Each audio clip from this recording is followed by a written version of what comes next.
ಸ್ವಲ್ಪ ಆಶ್ಚರ್ಯ ಆಗ್ತದೆ. ಧ್ರುವನಿಗೆ 6 ತಿಂಗಳಿಗೆ ಭಗವಂತನ ಸಾಕ್ಷಾತ್ಕಾರ ಆಯಿತಾ? ಹಾಗಾದ್ರೆ ನಾವು 3 ತಿಂಗಳಿಗೆ ನಾವು ಮಾಡ್ಕೋಬಹುದಲ್ಲ? ಅಷ್ಟು ಸುಲಭ ಇಲ್ಲ.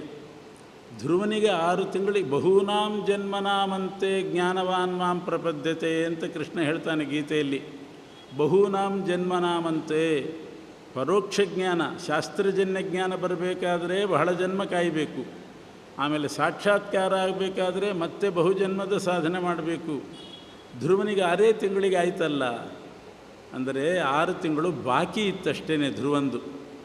ಹಿಂದಿನ ಜನ್ಮದಲ್ಲಿ, ಅದರ ಹಿಂದಿನ ಜನ್ಮದಲ್ಲಿ ಬೇಕಾದಷ್ಟು ಜನ್ಮದ ಸಾಧನೆ ಮಾಡಿಕೊಂಡಿದ್ದ.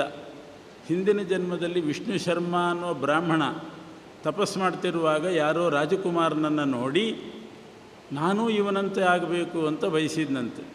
ಸುಮ್ಮನೆ ನಾನು ಪ್ರಾಣಾಯಾಮ ಮಾಡ್ತಾ ಕೂತಿದ್ದೇನೆ, ಈ ರಾಜವೈಭವ ಅನುಭವಿಸಬೇಕು ಅಂತ ಅವನಿಗೆ ಅನ್ನಿಸ್ತು. ಆವಾಗ ಯೋಗ ಭ್ರಷ್ಟನಾದ. ಆ ಯೋಗ ನಿಂತು ಹೋಯಿತು. ಆ ವಿಷ್ಣು ಶರ್ಮನೇ ಧ್ರುವನಾಗಿ ಹುಟ್ಟಿದ. 6 ತಿಂಗಳು ಜಪ ಮಾಡಿದರೆ, ಆವಾಗ ಸಾಧನೆ ಮಾಡಿದರೆ ಆಗಿ ಹೋಗ್ತಿತ್ತು. 6 ತಿಂಗಳಿರುವಾಗ ಅವನಿಗೆ ವೈರಾಗ್ಯ ಬಂತು. ಯಾವುದರಲ್ಲಿ? ಇದರಲ್ಲಿ, ಅಧ್ಯಾತ್ಮದಲ್ಲೇ ವೈರಾಗ್ಯ ಬಂತು. ರಾಜಕುಮಾರನಾಗಬೇಕು ಅಂತ ಅನ್ನಿಸ್ಕೊಂಡ. ರಾಜಕುಮಾರನಾದ. ಏನು ಸುಖ ಅದೆಲ್ಲ ಅನುಭವಿಸಿದ. ಇಬ್ಬರಿಬ್ಬರು ಹೆಂಡಂದರು ತನ್ನ ತಂದೆಗೆ. ಅದೆಲ್ಲ ಕಷ್ಟ ಅನುಭವಿಸಿ ಬೇಡ ಅಂತ ಬಿಟ್ಟು ಮತ್ತೆ ಬಂದು 6 ತಿಂಗಳು ಬಾಕಿ ಇದ್ದ ಸಾಧನೆ ಮಾಡಿಕೊಂಡು ಅವನು ಪರಮಾತ್ಮನ ಸಾಕ್ಷಾತ್ಕಾರ ಪಡ್ಕೊಂಡ ಅಂತ ಧ್ರುವರಾಜರ ಚರಿತ್ರೆ. ತಾಯಿಯಂದರು ಮಕ್ಕಳಿಗೆ ಇದನ್ನೇ ಉಪದೇಶ ಮಾಡಬೇಕು, ಮಕ್ಕಳು ಜಪ ಮಾಡಬೇಕು, ಆವಾಗ ಸಿದ್ಧಿ ಆಗ್ತದೆ ಅನ್ನೋದನ್ನು ತೋರಿಸ್ತಾ ಇದೆ. ಮುಂದೆ ವತ್ಸರ ರಾಜನಾಗ್ತಾನೆ. ಅವನ ಪರಂಪರೆಯಲ್ಲಿ ಅಂಗರಾಜ ಅಂತ ಒಬ್ಬ ಬಂದ. ಅಂಗದೇಶ ನಿರ್ಮಾಣ ಮಾಡಿದ ರಾಜ, ಬಹಳ ಒಳ್ಳೆಯ ರಾಜ. ಆದರೆ ಅಂಗರಾಜ ಮದುವೆ ಮಾಡಿಕೊಂಡದ್ದು ಒಂದು ದೈತ್ಯ ಕುಲದ ಕನ್ಯೆಯನ್ನು. ಅದು ಮೋಸ ಆಯಿತು. ಒಳ್ಳೆ ಕುಲದ ಕನ್ಯೆ ತಂದು ಮದುವೆ ಮಾಡಿಕೊಳ್ಬೇಕು.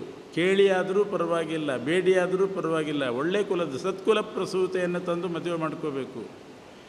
ಮೃತ್ಯು ಅನ್ನುವಂಥ ಒಬ್ಬ ದೈತ್ಯ, ಅವನ ಹೆಸರೇ ಮೃತ್ಯು. ಅವನ ಮಗಳನ್ನು ಅಂಗರಾಜ ಮದುವೆ ಮಾಡಿಕೊಂಡ. ಆ ದಾಂಪತ್ಯದ ಫಲವಾಗಿ ಹುಟ್ಟಿದವನೇ ವೇನ. ಧ್ರುವನ ವಂಶದಲ್ಲಿ ಬಂದವನು ಅಂಗರಾಜ, ಒಳ್ಳೆಯವನು. ಆದರೆ ಹೆಂಡತಿ ಕೆಟ್ಟವಳು. ಆ ಹೆಂಡತಿಯ ತಂದೆನೂ ಕೂಡ ಮೃತ್ಯು. ಅಂಗರಾಜನಿಗೆ ವೇನ ಅನ್ನುವಂಥ ಮಗ ಹುಟ್ಟಿದ. ಮಾತಾಮಹನ ಮನೆಯಲ್ಲಿ ಬೆಳೆದ. ತಾಯಿ ತಂದೆಯಲ್ಲಿ ಅವನ ಮನೆಯಲ್ಲಿ ಬೆಳೆದ. ಅದೇ ಸ್ವಭಾವ ಬಂತು. ಯಾಕೆಂದರೆ ಮಾತಾಮಹ ಮೃತ್ಯು. ಆ ಮೃತ್ಯುವಿನ ಸ್ವಭಾವವೇ ವೇನನಿಗೆ ಬಂತು. ಎಲ್ಲಿ ಬೆಳೀತಾರೋ ಆ ಸ್ವಭಾವ. ಹಾಗಾಗಿ ವೇನ ಎಲ್ಲರನ್ನು ಬಡಿಯೋದು, ಕೊಲ್ಲೋದು. ಆಟದ ಮೈದಾನದಲ್ಲಿ ಹುಡುಗರು ಆಡ್ತಾ ಇದ್ದರೆ ಪಶುಮಾರ ಮಮಾರಯತ್, ದನಕ್ಕೆ ಬಡದ ಹಾಗೆ ಬಡಿತಿದ್ದಂತೆ. ಇಂಥವೆಲ್ಲ ದುಷ್ಟತನ ಅವನಲ್ಲಿ ಬಹಳ ಇತ್ತು ವೇನನಲ್ಲಿ. ಅದಕ್ಕೆ ಅವನನ್ನು ಜನ ವೇನ ಅಂತ ಕರೆದ್ರಂತೆ. ವೇನ ಅಂದರೆ ಸಂಸ್ಕೃತದಲ್ಲಿ ಪೀಡೆ ಅಂತ ಅರ್ಥ. ಅವನಿಗೆ ಹೆಸರೇನಿಟ್ಟಿದ್ರೋ ಗೊತ್ತಿಲ್ಲ, ಎಲ್ಲರೂ ಸೇರಿ ಅವನನ್ನು ಪೀಡ ಅಂತ ಕರೀತಾ ಇದ್ದರು. ವೇನ ಅಂತ ಕರೆದರು. ವೇನ ಅಂದರೆ ಪೀಡೆ. ಅದೇ ಹೆಸರಿನಿಂದ ಪ್ರಸಿದ್ಧನಾದ. ಇಂಥ ದುಷ್ಟನಾಗಿ ಬಿಟ್ಟ ವೇನ. ಎಲ್ಲ ಬ್ರಾಹ್ಮಣರು ಧರ್ಮನಾಶ ಮಾಡಿದ. ಅಂಗರಾಜ ದೇಶ ಬಿಟ್ಟು ಪಲಾಯನ ಮಾಡಿದ. ಇಂಥ ಕೆಟ್ಟ ಮಗ ಹುಟ್ಟಿದ್ನಲ್ಲ ಅಂತ ಬೇಜಾರಾಗಿ ಅವನು ಓಡಿ ಹೋದ. ಅರಾಜಕತೆ ಬಂತು. ಎಲ್ಲರೂ ಸೇರಿ ವೇನನಿಗೆ ಪಟ್ಟಾಭಿಷೇಕ ಮಾಡಿದರು. ವೇನ ಪಟ್ಟಾಭಿಷಿಕ್ತನಾದ ಮೇಲೆ ಅವನಿಗೆ ಇನ್ನೂ ಅಧಿಕಾರ ಬಂತು. ಯಾರು ಹೇಳೋರು ಕೇಳೋರಿಲ್ಲ. ಮರ್ಕಟಸ್ಯ ಸುರಾಪಾನಂ ಅಂದ ಹಾಗೆ ಮೊದಲೇ ಕೋತಿ, ಅದಕ್ಕೊಂದಿಷ್ಟು ಸುರಾಪಾನ ಮಾಡಿಸಿದರೆ ಅದರ ಕಥೆ ಹೇಗಿರ್ತದೆ. ವೇನನಿಗೆ ಅಧಿಕಾರ ಬೇರೆ ಸಿಕ್ಬಿಡ್ತು. ಅವನೊಂದು ವೇನ ಶಾಸನ ಅಂತ ಒಂದು ಶಾಸನ ಹೊರಡಿಸಿದ. ತಂದೆ ಸಿಗಲಿಲ್ಲ, ಮನೆ ಬಿಟ್ಟು ಪಲಾಯನ ಮಾಡಿಬಿಟ್ಟ ಈ ಮಗನ ಕಾಟದಲ್ಲಿ. ವೇನ ರಾಜನಾದ ಮೇಲೆ ವೇನ ಶಾಸನ. ನ ಯಷ್ಟವ್ಯಂ ನ ದಾತವ್ಯಂ ನ ಹೋತವ್ಯಂ ದ್ವಿಜಾಃ ಕ್ವಚಿತ್. ಯಾರೂ ಯಜ್ಞ ಮಾಡಬಾರ್ದು, ಹೋಮ ಮಾಡಬಾರ್ದು, ವೇದಾಧ್ಯಯನ ಮಾಡಬಾರ್ದು, ಓಂಕಾರ ವಷಟ್ಕಾರಗಳು ನನ್ನ ಕಿವಿಗೆ ಬೀಳಬಾರ್ದು. ಯಾರಾದರೂ ಧರ್ಮ ಅಂತ ಮಾಡಿದರೆ ಅವರಿಗೆ ದಂಡನೆ ಮಾಡ್ತೇನೆ ಅಂತ ಧರ್ಮ ನಾಶ ಮಾಡುವ ಶಾಸನ ಹೊರಡಿಸಿದ. ಇದೇ ವೇನ ಶಾಸನ. ದೊಡ್ಡ ದೊಡ್ಡ ದೇವಾಲಯಗಳಿತ್ತು. ಇದೆಲ್ಲ ಯಾಕಿಷ್ಟು? ಈ ದೇವರಿಗೆ ಯಾಕಿಷ್ಟು? ನಾನು ರಾಜ, ನಾನೇ ದೇವರು, ನಾನು ಸಿಂಹಾಸನದಲ್ಲಿ ಕೂತ್ಕೊಂಡು ನಿಮ್ಮನ್ನು ಆಳ್ತಾ ಇದ್ದೀನಿ, ನಾನು ತಾನೇ ರಾಜ. ಅವನು ಅದನ್ನೇ ತಿಳ್ಕೊಂಡಿದ್ದ. ಅಹಂ ಬ್ರಹ್ಮೇತಿ ವೇನಸ್ತು ಧ್ಯಾಯನ್ನಾಪ ಅಧರಂತಮಃ. ನಾನೇ ದೇವರು, ನಾನೇ ರಾಜ, ನಾನೇ ದೇವರು. ಏನು ಮಾಡೋದಿದ್ದರೆ ನನಗೆ ಮಾಡಿ. ಎಲ್ಲಿಯಾದರೂ ದೇವರ ಪ್ರತಿಷ್ಠೆ ಅಂತ ಮಾಡಿದರೆ ಕಲ್ಲು ಹಾಕ್ತಾ ಇದ್ದ. ನನ್ನ ಪ್ರತಿಷ್ಠೆ ಮಾಡಿ, ನನ್ನ ಪ್ರತಿಮೆ ಪ್ರತಿಷ್ಠೆ ಮಾಡಿ, ಪಂಚಾಮೃತ ಮಾಡೋದಿದ್ದರೆ ನನಗೇ ಮಾಡಿ ಅಂತಿದ್ದ. ಯಾರೋ ಕೇಳಿದರು ಶ್ರಾದ್ದ ಮಾಡಬೇಕಾಗಿದೆ ಅಂತ, ನನಗೇ ಮಾಡಿರಿ ಅಂತಂದ. ಅದನ್ನು ಕೂಡ ಏನು ದೇವತಾ ಕಾರ್ಯ ಅಂತ ನೀವು ಮಾಡ್ತೀರಿ ಎಲ್ಲ ನನಗೇ ಮಾಡಬೇಕು. ರಥೋತ್ಸವ ನನ್ನೇ ಕೂಡಿಸಿ ಒಂದು ರೌಂಡ್ ಎಳೀರಿ ಇಂದ. ಇಂಥ ನೀಚತನ ತೋರಿಸಿದ ವೇನ. ಕೊನೆಗೆ ಬ್ರಾಹ್ಮಣರು ಎಲ್ಲ ಸೇರಿ ಮಂತ್ರಾಯುಧ ಬ್ರಾಹ್ಮಣಾ ಅಂತಾರೆ. ಮಂತ್ರವೇ ಅವರ ಆಯುಧ. ತಮ್ಮ ಮಂತ್ರದ ಬಲದಿಂದ ವೇನನನ್ನು ಕೊಂದು ಹಾಕಿದರು. ಧರ್ಮನಾಶ ಮಾಡಿ ಹತನಾಗಿದ್ದ ತಾನೇ. ಆ ಬ್ರಾಹ್ಮಣರು ಕೂಡ ವೇದಾಧ್ಯಯನ ಮಾಡಬೇಡಿ ಅಂತ ಹೇಳಿದ. ವೇದಾಧ್ಯಯನ ಮಾಡುವವರನ್ನು ವಧೆ ಮಾಡ್ತೀನಿ ಅಂತ ಶಾಸನ ಹೊರಡಿಸಿದ. ಅದಕ್ಕಾಗಿ ಬ್ರಾಹ್ಮಣರ ಹುಂಕಾರದಿಂದ ವೇನ ಸತ್ತ. ಆಮೇಲೆ ಅವನ ತೊಡೆಯನ್ನು ಮಥನ ಮಾಡಿದರು. ತಾಯಿ ಕಡೆಯಿಂದ ಬಂದಂಥ ಅಂಶ ಹೋಯಿತು. ನಿಷಾದರು ಅಂತ ಆದರೂ ಹುಟ್ಟಿದರು. ಅವನನ್ನು ಕಾಡಿಗಟ್ಟಿದರು. ಆಮೇಲೆ ಬಲಗೈಯನ್ನು ಮಥನ ಮಾಡಿದಾಗ ಪೃಥು ಚಕ್ರವರ್ತಿ ಹುಟ್ಟಿದ. ಧ್ರುವನ ವಂಶದಲ್ಲಿ ಒಬ್ಬ ಕೆಟ್ಟ ರಾಜ ಬಂದ ವೇನ. ಅವನ ಮಗ ಪೃಥು ಅವನ ಬಲಗೈಯನ್ನು ಮಥನ ಮಾಡಿದಾಗ ಹುಟ್ಟಿದವನು. ಅವನಲ್ಲಿ ರಾಜರಾಜೇಶ್ವರ ಅಂತ ಪರಮಾತ್ಮನ ಆವೇಶ ಇತ್ತು ಪೃಥು ಚಕ್ರವರ್ತಿಯಲ್ಲಿ. ಎಲ್ಲರೂ ಸೇರಿ ಅವನಿಗೆ ಪಟ್ಟಾಭಿಷೇಕ ಮಾಡಿದರು. ಆದಿರಾಜ ಅಂತ ಪ್ರಸಿದ್ಧನಾದ ಆ ಪೃಥು ಚಕ್ರವರ್ತಿಯೇ ಇಡೀ ಭೂಮಂಡಲದಲ್ಲಿ ಸಂಚಾರ ಮಾಡಿ ಎಲ್ಲಿ ನಾಡಿರಬೇಕು, ಎಲ್ಲಿ ಕಾಡಿರಬೇಕು, ಎಲ್ಲಿ ನದಿ ಹರಿಬೇಕು, ಎಲ್ಲಿ ಬೆಟ್ಟ ಗುಡ್ಡಗಳಿರಬೇಕು, ಒಂದು ಪ್ಲಾಟ್ನಲ್ಲಿ ಮನೆ ಕಟ್ಟುವಾಗ ಹೇಗೆ ಮಾಡ್ತಾರೆ ಆ ವ್ಯವಸ್ಥೆ ಇಡೀ ಭೂಮಂಡಲದಲ್ಲಿ ಮಾಡಿದವನು ಅವನು. ಆ ಪೃಥ್ವಿನಿಂದಲೇ ಪೃಥ್ವಿ ಮಂಡಲ ಅಂತ ಹೆಸರು ಬಂತಂತೆ. ಅಷ್ಟು ಪೃಥ್ವಿಯನ್ನು ಚೆನ್ನಾಗಿ ಸಾಕಿ ಅದನ್ನು ರಕ್ಷಣೆ ಮಾಡಿ ಮೂರು ವಿಶೇಷ ಕೆಲಸ ಮಾಡಿದ ಪೃಥು ಚಕ್ರವರ್ತಿ. ಒಂದು ಮಾಡಿದ್ದೇನು ಅಂದರೆ ಆತ್ಮಪ್ರಶಂಸಾ ವರ್ಜನ. ವೇನ ಇದ್ದಾಗ ಒಂದು ಪದ್ಧತಿ ಇತ್ತು. ವೇನ ದರ್ಬಾರಿಗೆ ಬಂದ ಕೂಡಲೇ, ರಾಜಸ್ಥಾನಕ್ಕೆ ಬಂದ ಕೂಡಲೇ ಎಲ್ಲರೂ ವೇನನನ್ನು ಪ್ರಶಂಸೆ ಮಾಡಬೇಕು, ಹೊಗಳಬೇಕು. ಆ ಪದ್ಧತಿ ಇಟ್ಟಿದ್ದ ವೇನ. ಪೃಥು ಚಕ್ರವರ್ತಿ ಅದನ್ನು ತಡೆದ. ಸತ್ಯುತ್ತಮ ಶ್ಲೋಕ ಗುಣಾನುವಾದೆ ಜುಗುಪ್ಸಿತನ್ನ ಸ್ತವಯಂತಿ ಸಭ್ಯಾ. ಭಗವಂತ ಇರುವಾಗ ನನ್ನನ್ಯಾಕೆ ಜೈಕಾರ ಹಾಕ್ತೀರಿ, ನನಗ್ಯಾಕೆ ಹೊಗಳ್ತೀರಿ? ಪರಮಾತ್ಮನನ್ನು ಸ್ತೋತ್ರ ಮಾಡಿರಿ. ಆತ್ಮಪ್ರಶಂಸೆ ಮಾಡಿಕೂಡ್ದು. ನಾನು ಅದಕ್ಕೆ ಪ್ರೋತ್ಸಾಹ ಮಾಡೋದಿಲ್ಲ. ನನ್ನ ಪ್ರಶಂಸೆ, ನಾನೊಬ್ಬ ಹುಲು ಮಾನವ ನರ, ನನಗ್ಯಾಕೆ ಪ್ರಶಂಸೆ ಮಾಡ್ತೀರಿ? ಭಗವಂತನನ್ನು ಸ್ತೋತ್ರ ಮಾಡಿರಿ. ಈ ಧರ್ಮ ಹೇಳಿದವನು ಅವನು. ನರಮಾನವರನ್ನ ನರಸ್ತುತಿ ಕೃತಂ ದೋಷಂ ನರಸಿಂಹಸ್ತುತಿರ್ದಹೇತ್. ನರಸ್ತುತಿ ಮಾಡಿದರೆ ಪಾಪ ಬರ್ತದೆ. ಅದಕ್ಕೆ ಪ್ರಾಯಶ್ಚಿತ್ತವಾಗಿ ನರಸಿಂಹಸ್ತುತಿ ಮಾಡಬೇಕಾಗ್ತದೆ. ಆದ್ದರಿಂದ ನರನಾದ ನನ್ನನ್ನು ಸ್ತುತಿ ಮಾಡಬೇಡಿ ಅಂತ ಒಂದು ಶಾಸನ, ಒಂದು ಸ್ಥಾಪನೆ ಮಾಡಿದ. ಇನ್ನೊಂದು ಧರ್ಮ ಮಾಡಿದ. ವೇನನ ಕಾಲದಲ್ಲಿ ಹೋಮ ಹವನಗಳೇ ನಿಂತು ಹೋಗಿತ್ತು, ಯಜ್ಞಗಳು ನಿಂತು ಹೋಗಿತ್ತು. ಪೃಥು ಚಕ್ರವರ್ತಿ ಎಲ್ಲ ಕಡೆ ಸಂಚಾರ ಮಾಡಿ ಧರ್ಮ ಸ್ಥಾಪನೆ ಮಾಡಿ 99 ಅಶ್ವಮೇಧ ಯಾಗಗಳನ್ನು ಮಾಡಿ ದೇವತೆಗಳನ್ನು ತೃಪ್ತಿಪಡಿಸಿದ. ಅಲ್ಲಿವರೆಗೆ ದೇವತೆಗಳಿಗೆ ಆಹುತಿನೇ ಇಲ್ಲ, ಹೋಮ ಇಲ್ಲ, ಹವನ ಇಲ್ಲ. ಪೃಥು ಚಕ್ರವರ್ತಿ 99 ಅಶ್ವಮೇಧ ಯಾಗ ಮಾಡಿದೆ. ಇನ್ನೊಂದು ಮಾಡಿದರೆ ಶತಕ್ರತು ಅಂತಾರೆ. ಅದು ಇಂದ್ರನ ಯೋಗ್ಯತೆ, ಅದು ಬೇಡ, 99 ಮಾಡು ಅಂತ ಹೇಳಿದರು ಪುರೋಹಿತರು. ಏಕೋನ ಶತಕ್ರತು 99 ಯಾಗ ಮಾಡಿದವನು ಅಂತ ಪ್ರಸಿದ್ಧನಾದ. ಅಷ್ಟು ದೇವತೆಗಳನ್ನು ತೃಪ್ತಿಪಡಿಸಿದ. ಪೃಥು ಚಕ್ರವರ್ತಿ ಮಾಡಿದ ಎರಡನೇ ಕೆಲಸ ಆತ್ಮಪ್ರಶಂಸಾ ವರ್ಜನ ಮತ್ತು 99 ಅಶ್ವಮೇಧ ಯಾಗ. ಅದು ಬಹಳ ಶ್ರೇಷ್ಠ ಯಾಗ. ಅಶ್ವಮೇಧ ಕ್ರತುಶ್ರೇಷ್ಠ ಅಂಥ ಯಾಗಗಳನ್ನು ಮಾಡಿದ. ಇನ್ನೊಂದು ಅವನು ಮಾಡಿದ್ದು ಅಂದರೆ ರಾಜನಾಗಿದ್ದೇನೆ ಅಂಥೇಳಿ ಒಂದು ದಿನ ಸುಪ್ಪತ್ತಿಗೆಯಲ್ಲಿ ಮಲಗಲಿಲ್ಲ. ಒಂದು ಕ್ಷಣವೂ ಕೂಡ ಬಿಡದೇನೆ ನಿರಂತರ ಕಾರ್ಯಶೀಲನಾಗಿ ಇಡೀ ಭೂಮಂಡಲ ತಿರುಗಿ ಎಲ್ಲೆಲ್ಲಿ ಧರ್ಮ ನಾಶ ಆಗಿತ್ತೋ ಅಲ್ಲ ಧರ್ಮದ ಪುನರುಜ್ಜೀವನ ಮಾಡಿದ. ಎಲ್ಲ ಕಡೆ ಸಂಚಾರ ಮಾಡಿ ಧರ್ಮ ಸ್ಥಾಪನೆ ಮಾಡಿದವನು ನಾವು. ಆ ವೇನನ ಕಾಲದಲ್ಲಿ ದೇವಾಲಯಗಳಲ್ಲಿ ಪೂಜೆ ಇಲ್ಲದೇನೆ ಎಲ್ಲ ಹಾಳು ಬಿದ್ದು ಹೋಗಿತ್ತಂತೆ. ಅಂಥ ದೇವಾಲಯಗಳ ಜೀರ್ಣೋದ್ಧಾರ ಮಾಡಿ ನಿರಂತರ ಪೂಜೆ ನಡೆಯುವ ಹಾಗೆ ಮಾಡಿದ. ನವವಿಧ ಭಕ್ತಿಗಳು ಅಂತಿದೆ. ಶ್ರವಣಂ, ಕೀರ್ತನಂ, ವಿಷ್ಣು ಸ್ಮರಣಂ, ಪಾದಸೇವನಂ, ಅರ್ಚನಂ, ವಂದನಂ, ದಾಸ್ಯಂ, ಸಖ್ಯಂ, ಆತ್ಮನಿವೇದನಂ. ಈ 9ರಲ್ಲಿ ಒಬ್ಬೊಬ್ಬರು ಒಂದೊಂದು ಭಕ್ತಿಗೆ ಹೆಸರು. ಶ್ರೀ ವಿಷ್ಣು ಶ್ರವಣೆ ಪರೀಕ್ಷಿತ ಭವತ್. ಶ್ರವಣ ಭಕ್ತಿ ತೋರಿಸಿದವನು ಪರೀಕ್ಷಿತ ರಾಜ. ವೈಯಾಸಕಿ ಕೀರ್ತನೆ, ಶುಕಾಚಾರ್ಯರು ಕೀರ್ತನ ಭಕ್ತಿ ಮಾಡಿದವರು, ನಿರಂತರ ಭಾಗವತ ಕೀರ್ತನೆ ಮಾಡಿದರು. ಶ್ರವಣಂ ಕೀರ್ತನೆ ಶ್ರೀ ವಿಷ್ಣೋ ಶ್ರವಣೆ ಪರೀಕ್ಷಿತಭವತ್ ವೈಯಾಸಕಿ ಕೀರ್ತನೆ. ಪ್ರಹ್ಲಾದ ಸ್ಮರಣೆ, ಸ್ಮರಣ ಭಕ್ತಿ ತೋರಿಸಿದವನು ಪ್ರಹ್ಲಾದ. ಎಷ್ಟು ಹಿಂಸೆ ಕೊಟ್ಟರೂ ಕೂಡ ಹಿರಣ್ಯಕಶಿಪು ಹರಯೇ ನಮಃ ಹರಯೇ ನಮಃ ಅಂತಲೇ ಸ್ಮರಣೆ ಮಾಡ್ತಾಯಿದ್ದ.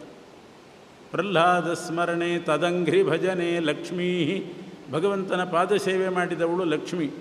ಕೋಟಿ ಕೋಟಿ ಭೃತ್ಯರಿದ್ದಾಗ ತಾನೇ ಪಾದಸೇವೆ ಮಾಡುತ್ತಿಹಳು. ತದಂಘ್ರಿ ಭಜನೆ ಲಕ್ಷ್ಮೀ ಪೃಥು ಪೂಜನೆ, ಪೃಥು ಚಕ್ರವರ್ತಿ ಆ ಸಾಲಿನಲ್ಲಿ ಸೇರ್ತಾನೆ. ಪೂಜನ ಅನ್ನೋ ಭಕ್ತಿ ತೋರಿಸಿದವು ನಾವು. ಗ್ರಾಮಗಳಲ್ಲಿ ದೇವಾಲಯಗಳು ಹಾಳು ಬಿದ್ದು ಹೋಗಿತ್ತಂತೆ. ಅಲ್ಲೆಲ್ಲ ಸಂಚಾರ ಮಾಡಿ ಜೀರ್ಣೋದ್ಧಾರ ಮಾಡಿ ಪೂಜೆ ಸ್ಥಾಪನೆ ಮಾಡಿದವು ನಾವು. ಪ್ರತಿಯೊಂದು ದೇವಾಲಯದಲ್ಲಿ ಪೂಜೆ ನಡಿಬೇಕು, ಇದು ನಡಿಬೇಕು. ಆಸೇತು ಸಂಚಾರ ಮಾಡಿದವು ನಾವು. ಪೂಜಾ ಶಾಸನ ಹೊರಡಿಸಿದಂತೆ ಎಲ್ಲಿ ಯಾರ್ದಾದರೂ ಮನೆಯಲ್ಲಿ ಸಾಲಿಗ್ರಾಮ ಪೂಜೆ ನಡೀದೇ ಇದ್ದರೆ ಅಧಿಕಾರಿಗಳ ಮನೆಯಲ್ಲಿ ಅವರಿಗೆ ದಂಡ ಹಾಕ್ತೇನೆ ಅಂತ. ಆ ರೀತಿ ಪೃಥು ಪೂಜನೆ. ಶ್ರವಣಂ ಕೀರ್ತನಂ ವಿಷ್ಣು ಸ್ಮರಣಂ ಪಾದಸೇವನಂ ಅರ್ಚನಂ ವಂದನಂ. ಅಕ್ರೂರಸ್ತ್ವಭಿವಂದನೆ, ನಮಸ್ಕಾರ ಮಾಡಿದವನು ಅಕ್ರೂರ. ಭಗವಂತನ ಕೃಷ್ಣನ ಪಾದದ ಗುರುತು ಕಂಡಲ್ಲಿ ನಮಸ್ಕಾರ ಮಾಡ್ತಾ ಇದ್ದ ಅಕ್ರೂರ. ಅಕ್ರೂರಸ್ತ್ವಭಿವಂದನೆ ಕಪಿಪತಿರ್ದಾಸ್ಯೆ, ಹನುಮಂತ ದಾಸ್ಯ ಭಕ್ತಿ ತೋರಿಸಿದವನು. ಕಪಿಪತಿರ್ದಾಸ್ಯೇಥ ಸಖ್ಯೇರ್ಜುನ, ಅರ್ಜುನ ಸಖ್ಯ ಭಕ್ತಿ ತೋರಿಸಿದವನು. 10 ಲಕ್ಷ ಸೈನ್ಯ ಬೇಕೋ ಯುದ್ಧಕ್ಕೆ ಅಥವಾ ನಾನು ಬೇಕೋ ಅಂತ ಕೃಷ್ಣ ಕೇಳಿದರೆ ಅರ್ಜುನ ಕೇಳಿದ್ದೇನು?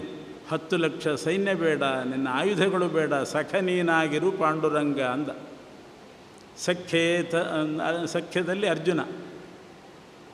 ಹೀಗೆ ಸರ್ವಸ್ವಾತ್ಮ ನಿವೇದನೆ ಬಲಿರಭೂತ್, ಸರ್ವಸ್ವ ನಿವೇದನೆ ಮಾಡಿದವನು ಬಲಿಚಕ್ರವರ್ತಿ. ಕೃಷ್ಣಾಪ್ತಿ ರೇಷಾಂಪರಂ, ಒಂದೊಂದು ಭಕ್ತಿಯನ್ನು ತೋರಿಸಿ ಇವರೆಲ್ಲ ಉದ್ಧಾರ ಆದವರು. ಪೃಥು ಚಕ್ರವರ್ತಿ ಅಂಥವನು. ಅವನ ವಂಶದಲ್ಲೇ ಮುಂದೆ ಪ್ರಾಚೀನ ಬರ್ಹಿ ಅಂತ ಒಬ್ಬ ರಾಜ ಬಂದ. ಅವನು ಕರ್ಮ ಮಾಡ್ತಾ ಇದ್ದ, ಬೇಕಾದಷ್ಟು ಕರ್ಮ, ಆದರೆ ತಾಮಸ ಪದ್ಧತಿಯಲ್ಲಿ ಮಾಡ್ತಿದ್ದ. ಪಶುಗಳನ್ನು ಬಲಿ ಕೊಟ್ಟು, ಹಿಂದಿನ ಕಾಲದಲ್ಲಿ ಪಶು ಬಲಿ ಕೊಡ್ತಾ ಇದ್ದರು, ಆ ಪಶುಗಳಿಗೂ ಮೋಕ್ಷ ಆಗ್ತಾಯಿತ್ತು. ಬಲಿ ಕೊಟ್ಟು ಯಜ್ಞ ಮಾಡಿದ ಯಜಮಾನನಿಗೂ ಸ್ವರ್ಗ ಆಗ್ತಾಯಿತ್ತು, ಪಶುಗಳು ಸ್ವರ್ಗಕ್ಕೆ ಹೋಗ್ತಿದ್ವು. ಆದರೆ ಉದ್ದೇಶ ಸರಿಯಾಗಿರಬೇಕು. ವಿಷ್ಣು ಪ್ರೇರಣೆಯ ವಿಷ್ಣು ಪ್ರೀತ್ಯರ್ಥಂ ಅಂತ ಮಾಡಿದರೆ ಆ ಬಲಿಯಾದ ಪಶುಗಳಿಗೂ ಸ್ವರ್ಗ, ಯಜಮಾನನಿಗೂ ಸ್ವರ್ಗ. ಆದರೆ ಪ್ರಾಚೀನ ಬರ್ಹಿ ಆ ಉದ್ದೇಶ ಇಟ್ಕೊಂಡಿದ್ದೆ. ಇನ್ನಷ್ಟೂ ಹಣ ಬೇಕು, ಇನ್ನಷ್ಟೂ ಭೂಮಿ ನಂದಾಗಬೇಕು, ಕೋಶ ಭರ್ತಿಯಾಗಬೇಕು, ಎಲ್ಲರ ತಲೆ ಮೆಟ್ಟಬೇಕು, ಇದೇ ಅವನ ಉದ್ದೇಶ. ವಿಷ್ಣುವನ್ನು ಮರೆತು ಭಗವಂತನಿಗೆ ವಿಮುಖನಾಗಿ ವಿಷ್ಣು ಪ್ರೇರಣೆಯ ವಿಷ್ಣು ಪ್ರೀತ್ಯರ್ಥಂ ಅಂತ ಸಂಕಲ್ಪ ಇಲ್ಲದೆ, ನಾಹಂಕರ್ತ ಹರಿಕರ್ತ ಅನ್ನೋ ಅನುಸಂಧಾನ ಇಲ್ಲದೇ ಪಶುಗಳನ್ನು ಬಲಿ ಕೊಟ್ಟು ತಾಮಸ ಪದ್ಧತಿಯ ಯಜ್ಞ ಮಾಡ್ತಾ ಇದ್ದ. ಆಗ ನಾರದರು ಬಂದು, ನಾರದೋಧ್ಯಾತ್ಮ ತತ್ವಜ್ಞ ಕೃಪಾಲು ಪ್ರತ್ಯಬೋಧಯತ್, ಅವನಿಗೆ ಬೋಧನೆ ಮಾಡ್ತಾರೆ. ಕರ್ಮ ಮಾಡುವ ಕ್ರಮ ಹೀಗಲ್ಲ, ಉಚ್ಚಧ್ಯೇಯದಿಂದ ಕರ್ಮ ಮಾಡಬೇಕು, ತುಚ್ಛಧ್ಯೇಯದಿಂದ ಮಾಡಬಾರ್ದು. ಬರೀ ಆಸ್ತಿ ಸಿಗಲಿ, ಹಣ ಸಿಗಲಿ, ಇನ್ನೊಬ್ಬ ಶತ್ರುಗಳನ್ನು ತಲೆ ಮೆಟ್ಟಬೇಕು, ಇದು ತುಚ್ಛಧ್ಯೇಯ. ಉಚ್ಚಧ್ಯೇಯ ಅಂತಂದರೆ ಹರಿಪ್ರೀತಿ ಆಗಲಿ ಅಂತ ಕರ್ಮ ಮಾಡಬೇಕು, ನಿಷ್ಕಾಮ ಕರ್ಮ. ನಾರದರು ಅದನ್ನು ಉಪದೇಶ ಮಾಡಿ ಆ ಪ್ರಾಚೀನ ಬರ್ಹಿಯನ್ನು ಸನ್ಮಾರ್ಗಕ್ಕೆ ತರ್ತಾರೆ.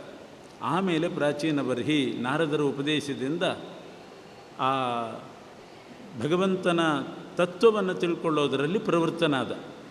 ಕರ್ಮ ಮಾಡಬೇಕು, ಕರ್ಮ ಬೇಕೇ ಬೇಕು, ಆದರೆ ಭಗವಂತನ ತತ್ವಜ್ಞಾನ ವಿಮುಖರಾಗಿ ಕರ್ಮ ಮಾಡಬಾರ್ದು.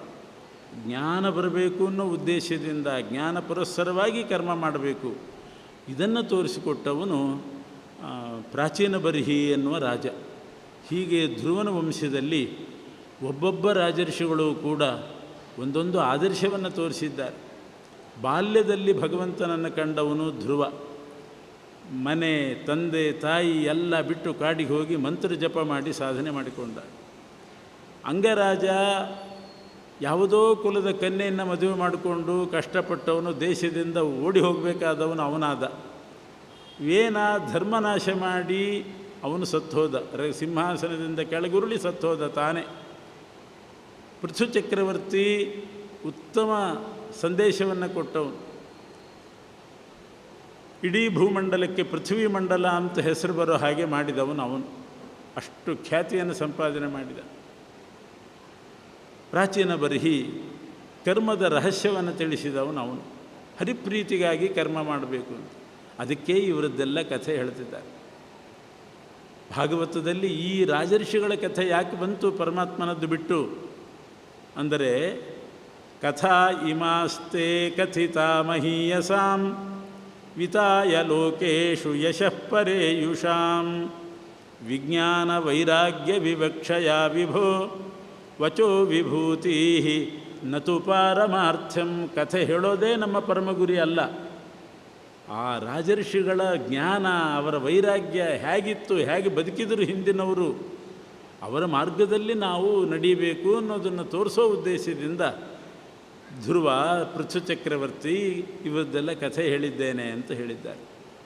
ಹಿರಿಯ ಮಗ ಪ್ರಿಯವ್ರತ, ಅವನ ಹೆಸರೇ ಹೇಳ್ತದೆ ಪ್ರಿಯವ್ರತ. ಅವನಿಗೂ ವ್ರತ ಅಂದರೆ ಬಹಳ ಪ್ರಿಯ. ಅವನ ಹೆಸರೇ ಪ್ರಿಯವ್ರತ. ಅವನು ಸನ್ಯಾಸ ತಗೊಳ್ಳಿಕ್ಕೆ ಹೊರಟಿದ್ದ. ವೈರಾಗ್ಯ ಬಂದು ನನಗೆ ಬೇಡ, ಸನ್ಯಾಸ ತಗೊಳ್ತೇನೆ ಅಂತ ಹೊರಟ. ಇವರು ಸ್ವಯಂಭೂಮನು ಬಂದು ಬೋಧನೆ ಮಾಡ್ತಾನೆ.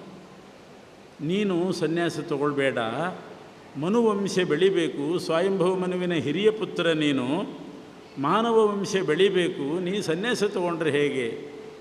ಅಲ್ಲ, ನನಗೆ ವೈರಾಗ್ಯ ಬಂದಿದೆ, ನಾರದರ ಶಿಷ್ಯನಾಗಿದ್ದೀನಿ, ನಾರದರಿಂದ ಸನ್ಯಾಸ ಸ್ವೀಕಾರ ಮಾಡ್ತೇನೆ. ಹೀಗಿರುವಾಗ ನನ್ನನ್ನು ಗೃಹಸ್ಥ ಧರ್ಮಕ್ಕೆ ಯಾಕೆ ಹಾಕ್ತೀರಿ? ಅದು ಬಂಧಕ ಅಲ್ವೇ ಅಂತ ಅವನು. ಗೃಹಸ್ಥ ಧರ್ಮ ಬಂಧಕ, ಸನ್ಯಾಸಾಶ್ರಮ ಮೋಚಕ. ಆದ್ದರಿಂದ ನನ್ನನ್ನು ಯಾಕೆ ಈ ಬಂಧನದಲ್ಲಿ ಹಾಕ್ತೀರಿ ಅಂತ ಕೇಳಿದರೆ, ಆಗ ಬ್ರಹ್ಮದೇವರು ಹೇಳ್ತಾರೆ, ಗೃಹಸ್ಥ ಧರ್ಮ ಮೋಚಕ, ಇದು ಬಂಧಕ, ಸನ್ಯಾಸ ಧರ್ಮ ಮೋಚಕ ಅಂತ ತಿಳ್ಕೋಬೇಡ. ಯಾವುದು ಬಂಧಕ? ಕಾಮ, ಕ್ರೋಧ, ಲೋಭ, ಮೋಹ, ಮದ, ಮಾತ್ಸರ್ಯ, ಇದು ಬಂಧಕ. ಮೋಚಕ ಯಾವುದು ಅಂತ ಕೇಳಿದರೆ, ಜ್ಞಾನಭಕ್ತಿ ವೈರಾಗ್ಯಗಳು ಮೋಚಕ. ಮೋಕ್ಷಕ್ಕೆ ಸಾಧನ ಜ್ಞಾನಭಕ್ತಿ ವೈರಾಗ್ಯ, ಅದು ಬೇಕು. ಅದು ಬಿಟ್ಟುಬಿಟ್ಟು ಸನ್ಯಾಸ ತಗೊಳ್ತೇನೆ, ನಾನು ಮೋಕ್ಷಕ್ಕೆ ಹೋಗ್ತೇನೆ ಅಂತಂದ್ರಲ್ಲ. ಜ್ಞಾನಭಕ್ತಿ ವೈರಾಗ್ಯಗಳನ್ನು ಸಂಪಾದನೆ ಮಾಡಬೇಕು. ಗೃಹಸ್ಥಾಶ್ರಮದಿಂದ ಬಂಧನ ಆಗ್ತದೆ ಅಂತೇನಲ್ಲ, ಎಷ್ಟು ಗೃಹಸ್ಥಾಶ್ರಮಗಳು ಮೋಕ್ಷಕ್ಕೆ ಹೋದವರಿದ್ದಾರೆ. ಆದರೆ ಗೃಹಸ್ಥಾಶ್ರಮಗಳಾಗಿದ್ದು ಪಂಚಯಜ್ಞ ಪರಾಯಣರಾಗಿ, ಪಂಚಯಜ್ಞ ಅಂತಿದೆ ಅವರಿಗೂ ಕೂಡ, ಅದನ್ನು ಮಾಡಿಕೊಂಡು ಕಾಮಕ್ರೋಧಾದಿಗಳನ್ನು ವರ್ಜನೆ ಮಾಡಿದರೆ ಅವರಿಗೂ ಮೋಕ್ಷ ಆಗ್ತದೆ. ದಾರಿ ತಪ್ಪಿದರೆ ಸನ್ಯಾಸಿಗಳಿಗೂ ಕೂಡ ಪರಮಾತ್ಮ ಶಿಕ್ಷೆ ಕೊಡ್ತಾನೆ. ಸನ್ಮಾರ್ಗದಲ್ಲಿದ್ದರೆ ಗೃಹಸ್ಥರನ್ನು ಉದ್ಧಾರ ಮಾಡ್ತಾನೆ. ಗೃಹಾಶ್ರಮಕ್ಕಿನ್ನು ಕರೋತ್ಯವದ್ಯಂ.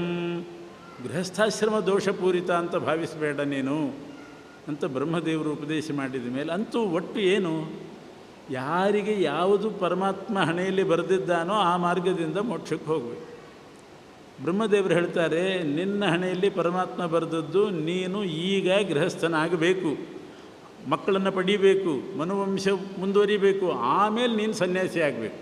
ಹಾಗಿದೆ, ಆಮೇಲೆ ಸನ್ಯಾಸ ತಗೋ, ಈಗಂತೂ ಗೃಹಸ್ಥಾಶ್ರಮಿ ಆಗು ಅಂತ ಉಪದೇಶ ಮಾಡಿದ ಮೇಲೆ ಪ್ರಿಯವ್ರತ ಮದುವೆ ಮಾಡಿಕೊಂಡ. ಆಗ್ನೇಯಧ್ರ ಅನ್ನೋ ಮಗ ಹುಟ್ಟಿದ.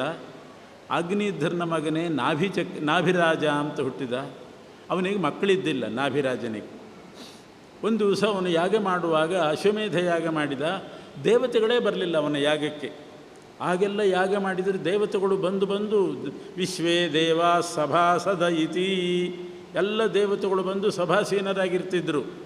ಆದರೆ ಇವನಿಗೆ ಮಾತ್ರ ಬರಲಿಲ್ಲ, ನಾಭಿರಾಜನಿಗೆ. ಅದಕ್ಕೆ ಅವನು ಪುತ್ರೇಷ್ಟಿಯನ್ನು ಮಾಡಿದ.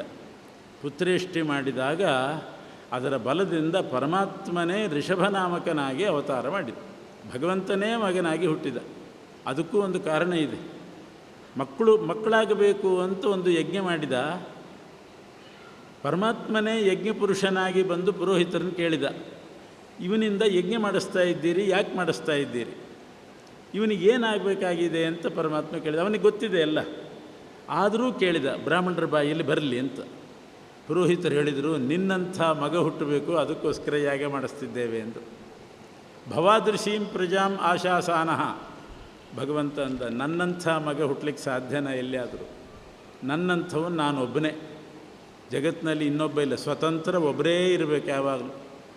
ಎಲ್ಲ ಕಡೆ ಅಷ್ಟೇ, ಇಬ್ಬರಿಬ್ಬರು ಸ್ವತಂತ್ರರಾದರೆ ಕೆಲಸ ಕೆಟ್ಟು ಹೋಗ್ತದೆ. ಅಡುಗೆ ಮನೆಯಲ್ಲಿಯೂ ಕೂಡ ಹೆಡ್ ಕುಕ್ ಒಬ್ಬರೇ ಇರಬೇಕು.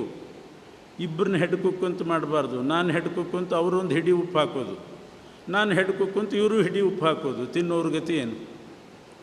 ಅದರಿಂದ ಸ್ವತಂತ್ರ ಭಗವಂತ ಅಂದರೆ ಸ್ವತಂತ್ರ, ಅವನು ಒಬ್ಬನೇ ಇರಬೇಕು, ನನ್ನಂಥವನು ಇನ್ನೊಬ್ಬ ಬರಬಾರ್ದು. ಆದರೆ ನೀವು ಬ್ರಾಹ್ಮಣರು ಹೇಳಿದ್ದೀರಿ ಬಾಯಿಯಲ್ಲಿ, ನನ್ನಂಥ ಮಗ ಹುಟ್ಟಬೇಕು ಅಂತ ಸಂಕಲ್ಪ ಮಾಡಿಸಿದ್ದೀರಿ. ನಿಮ್ಮ ಮಾತು ಸುಳ್ಳಾಗಬಾರ್ದು, ನನ್ನಂಥವನು ಹುಟ್ಟಬಾರ್ದು. ಅದಕ್ಕೆ ನಾನೇ ಅವತಾರ ಮಾಡ್ತೇನೆ ಅಂತ ಪರಮಾತ್ಮ ಋಷಭನಾಮಕನಾಗಿ ಅವತಾರ ಮಾಡಿದ. ಅದು ಸನ್ಯಾಸ ಧರ್ಮವನ್ನು ಉಪದೇಶ ಮಾಡಲಿಕ್ಕೆ ಆದ ಅವತಾರ.